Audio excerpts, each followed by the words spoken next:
Hello there, my very good friends. On today's wrestling news, Becky Lynch has finally broken her silence on Charlotte Flair. Brock Lesnar's return date has been revealed. The original plans for Cody Rhodes at Full Gear have been revealed. And Ric Flair is returning to the Content-verse. I'm Adam Wilborn. And I'm in the Content-verse already. And this is the news. Hopefully not with Ric Flair, however. Anyway, we're going to kick things off by talking Becky Lynch, Charlotte Flair. We haven't spoken about Charlotte on the news in a few days, so we had to come back to it. You knew we had to come back to it. Becky Lynch has broken her silence, of course, on the infamous backstage confrontation that they had on the 22nd of October episode of SmackDown. You know this story. Belt swap. Charlotte didn't like that. Argument with Becky. Argument with Sonya Deville. Maybe thrown out of the arena. Bunch of reports. Becky Lynch now interviewed by Sports Illustrated for their media podcast. She was asked about the situation because if you're interviewing Becky Lynch, you gotta ask her about the situation, and she said the following. I don't know, man. We don't talk anymore. We don't talk. So all I'll say is the locker room needs a hero sometimes, and sometimes somebody's got to be a hero. I'm all right being that hero. That's what I'll say on the matter. So she went into a bit more detail when she was asked if it's difficult to work with someone you have real life heat with. She said, 100% more difficult. That's the thing. When you've got two people that are wanting to work together to make magic, then you make magic. Sometimes when there's hostility, when you can't trust the person, then you never know what's going to happen. That's interesting because they're wrestling each other next weekend at Survivor Series. There's some more stuff here, a few quick fire answers. Lynch confirming she doesn't trust Charlotte anymore. They've been, things have become pretty difficult between them. It's kind of what you'd expect, really, but it's interesting to hear Becky's perspective on the whole incident because we hadn't heard anything from her up to this point. Difficult situation. I'm sure there are conspiracy nuts out there who still insist that this stuff is a work. I think too many credible reports from credible reporters like Sean Ross Sapp and co have come out for me to buy into the idea that this is a work. But we'll see at Survivor Series. Are they going to shoot? Are they going to have a clean professional match? We'll find out. I will say this. I do like the fact that WWE is sort of leaning into this a little bit, i.e. they could have they've had some back and forth on camera. They obviously could have switched the titles with Bianca Belair being around, both title pictures basically. But they've gone, let's put Becky and Charlotte in a ring, give them 20 minutes and see what happens. Yeah, let's see what's like you say, I think the thing is, if this was just one story that came off a segment that went off relatively well, and they said, there was a big argument backstage, you'd be like, oof, they were chucking belts at each other. We've already seen Charlotte Flair's issues with Nia Jax earlier on this year. I completely agree with you. As much as I sit here often and claims that things are a work, I think this is genuine, and I cannot wait for Survivor Series. And how often have you said that? Exactly. And to add to the idea that it's not a work, they edited it out of the SmackDown replay because they didn't want people to see it. Yep. There you go. I'm really excited, and when you said Survivor Series and then next weekend, I was like, he's got that wrong. Yeah. No, it is. It's Full Gear this weekend, then Survivor Series next weekend. Do you know why? Man. Do you know why? Because it's a great time to be a wrestling fan. I'm not sure if anyone said that for a while. Yeah. Right, Brock Lesnar. Let's talk about him because he is apparently returning to your screens sooner than you may think. This coming off the back of an announcement by the Staples Center, or a tweet surrounding the show at the Staples Center, I should say. It's going down on Friday the 10th of December, and the venue said that Brock had, quote, vowed to buy a ringside seat. So as long as he can scrape together to cash to buy it, it looks like he will be returning to SmackDown on the 10th of December in LA. Which would put us, a couple of weeks after Survivor Series. I would assume this is going to be part of the build to, what's it called, Day One?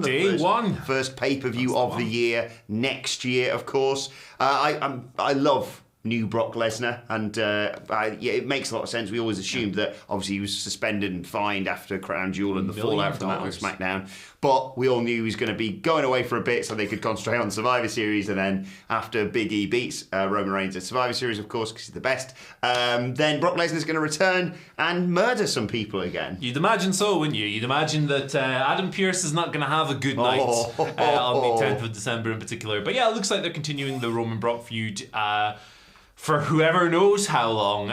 But it's been good so far, so Cool. Fine. Do you know what I'd Sounds like good. to see? You know, like we've seen, your mind automatically goes to Sting wearing a Sting mask in the Impact Zone. Yes. Or like, Orange Cassidy, not Orange Cassidy, what am I talking about? Darby Allin recently attacking MJF. I'd love Brock Lesnar to try and be in a disguise, because I think it's fair to say he's got a fairly distinctive look about him. Him pretending to be, I don't know, a face-painted fan of John Cena, maybe. that John Cena fan looks quite a lot like former UFC heavyweight champion Brock Lesnar. Just put him in a cane mask. Oh, wait a second, he's thrown a child to the moon. Yeah. Put him in a cane mask. We'll probably use it as a thumbnail. Yeah. Do you want to buy some books? Of course you do. Yeah. We've got a trio of great releases available on our web store now. WhatCulture.bigcartel.com. Link in the description.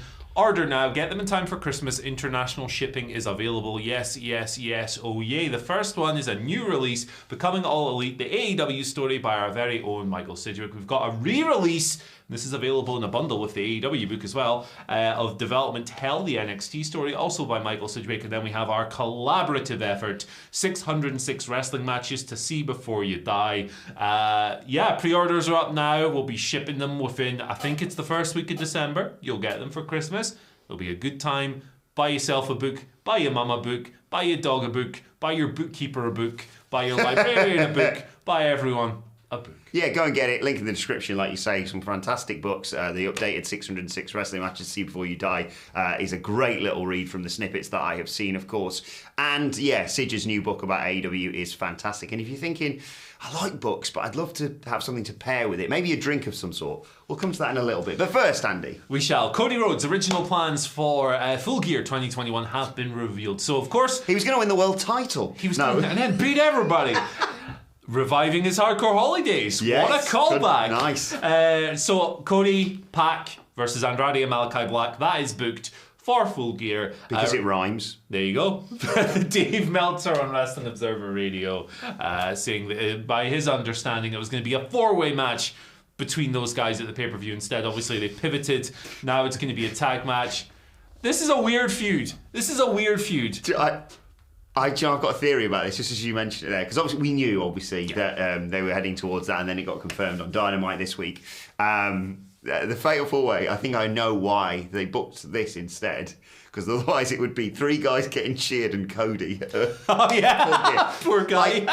He is divisive, to say the least, his current character, and I like it in a weird way, because I know. He said, I'm not going to turn heel and stuff, and I feel like he's getting more and more like, you're going to have to, mate. But well, Tony Khan, I've got it here, said the other day in an interview, and a pinch of salt, because he's a wrestling guy, and wrestling guys are always working. He said it had been a long time since Rhodes had received the opposite crowd reaction to what was intended, and kind of compared it to John Cena's run on top in WWE. I don't know if I believe that, but I do think it's quite interesting, and nobody can deny that this guy is over as hell.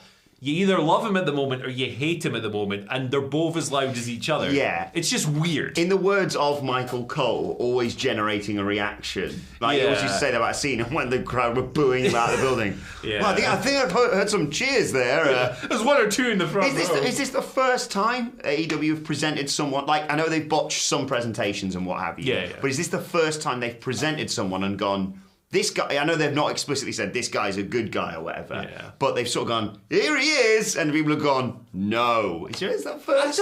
I don't know. It depends whether or not you buy into whether or not this is intentional. Yeah, I suppose. It's a really weird situation. I don't particularly care for this feud and the storyline, but maybe the match will be good. Oh, it'll be a banger. I mean, it's four great wrestlers, so it should be. It's like two singles feuds that were really good. Yeah. Hoyed together. It's just like Andrade and Malachi have such a weird vibe together. It's like, I don't know, they don't look like they'd hang out, put it that way. I know there's the Tia Trinidad thing that kind of ties them together IRL, but... Next story. Yeah, let's move on to Ric Flair and the revelation that he is, as I mentioned, returning to the pro wrestling content verse, announcing he has a new podcast called Woo Nation. It's going to be co-hosted by former WCW announcer Mark Madden, and the first episode is going to drop next Wednesday. Yeah, I have no idea what day or time it is. Wednesday, the 17th of November. And he said in a press release about it, I've had the greatest career in the history of the professional wrestling, and now it's time to have the greatest podcast. This is the first time in my career I'll truly be able to open up not only about my career, but the entire wrestling business. Whether you like it or not, learn to love it, because it's going to be the best podcast going today. Usurping What Culture Wrestling is the best podcast around. Well, I've just added that bit at the end. Look, everyone's trying to get into the podcast game nowadays. We sort of started it, I think it's fair to say. No one else had really done any wrestling podcast until we came. We invented the genre. But in all seriousness, I've joked about it there.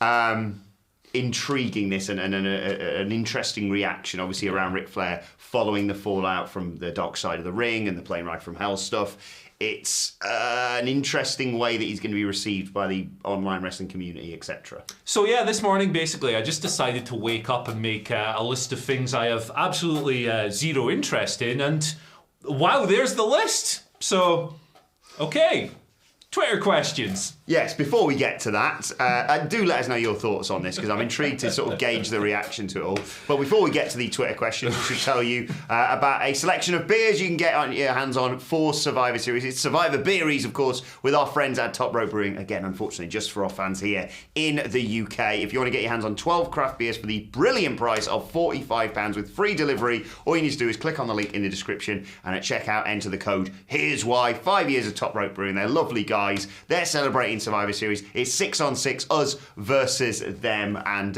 lovely beers. We drink them regularly here in the office. Lovely guys, lovely beers. We are lovely guys as well. You can support us all. Have a great time. Happy birthday, Top Rope. Thank you for the delicious. I just realised you said we are lovely guys, and I've remembered what's going on my top lip. So should we move on? All right, at WhatCulture WWE, if you want to get in touch with us for your Twitter questions. First one today comes from Frankly Salinas. Frankly says, with the inevitable victory of Hangman, is it inevitable? We'll get your thoughts on that. 100%. Will this be the first step to the Elite turning on Omega when Steen debuts at or after Revolution? Cole and the Bucks join him and reform Mount Rushmore. Yeah, the stuff is going on already, isn't it? You've got Adam Cole coming in, stealing a little bit of thunder here and there. There's definitely something in the work. How it's going to pan out long term, I don't know. Steen involvement is very compelling. Mount Rushmore, all of that stuff, as you mentioned. But yeah, I think so. I think we're going to get some interesting character stuff from Kenny Omega in particular, because he is losing that belt. Don't listen to Bully Ray. Yeah, oh no, I completely agree. I think Hangman Page leaves as world champion, and then, in my booking, loses it at the first opportunity to MJF, but not on telly like the next week. I mean, like at the next pay-per-view, maybe. Yeah. But yes, it does feel like, not necessarily that it's time for a character change for Kenny Omega, but I am intrigued to see what he does next. Mm-hmm. Or if he wants to just get the crap beaten out of him by this and then maybe go away for a bit, he's earned that as well. He's probably thrashed from just non-stop doing this. So yeah, I'm excited to see what happens next, and with the world title. And like you say, it's not even like you've got... Well, I don't know how long that's been off for, but it did this yesterday as well. It came up with a video recommending relaxing. Weak or no signal, but enough about me. Let's move on to the next question from JC Gray, who says, the wrestling industry seems to be on the precipice of a major paradigm shift in terms of performer opportunities, fan engagement, corporate patronage, etc. What do you think the landscape will look like in 10 or so years? I think that things have changed so much over the past 2 or 3 years that it's impossible to predict. So I'm not going to sit here and go, there'll be a mountain of this and AEW will be up here and WWE will be down here. I think both major American promotions that are around just now will still be around and doing well, financially at the very least. But there's so many variables, I couldn't possibly slap a credible prediction on. No, I genuinely don't think you could sit here and say what the wrestling industry is going to look like this time next year. This next month? Yeah. Like, I think the only guarantee is Vince is still going to be Vincing. So if you like that sort of thing, enjoy the next decade. But like you say, what would it have been? What year are we in? In 2011, think about that, turning around and saying, oh, in 10 years, no idea, 5 years, who knows? But all I can say with great confidence is right now, Andy Murray, It's a great time to be a wrestling fan. There you go. Mimi gives us our final question of the day. Another multiple choice here for you, Andy. Good morning, guys. Welcome back, Will. Thank you, Mimi. Would you rather, Andy, A, wrestle Bray Wyatt in a swamp fight, B, eat the boogeyman's worms, Oh, God. or C, be stuck in the egg all that time with a gobbledygooker? I'd rather hang out in the egg with a big turkey. In the goo. Yeah, I'd rather goo with the gobbledy. Egg. Egg. Gigantic egg. What question this is? I'm not eating worms. You're not getting me eating worms. Unless they're jelly sweet worms. Gummy worms, this is what I was going to say. And you get to meet the boogeyman, who I genuinely really liked when he came along. If we're talking gummy worms, okay, I'm going to eat sweets with the boogeyman. Yeah. Cool.